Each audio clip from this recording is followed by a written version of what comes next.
I think because today's topic is about the gut microbiomes, about poop, I think we should add a little bit of color. That's what it is. It's a multi-cooker, so you can bake in there. It's mainly a pressure cooker. It's within a very, very short time. Nice. Wow. Gut microbiomes? What's that? We are not living alone, even though we think that, Really? Go with your gut.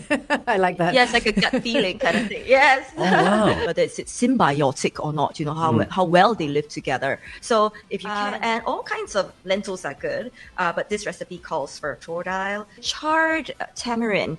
It's basically the skin of a mangosteen fruit. Really? This is the first time I'm hearing of this.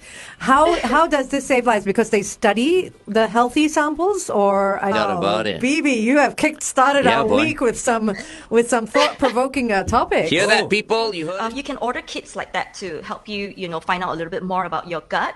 And all you need to do is to put in a bit of your precious sample and send it off, and then you will get a report to know whether you have good diversity. So this does not test your DNA. This tests the microorganisms' DNA in your gut. So with that, you can see a signature.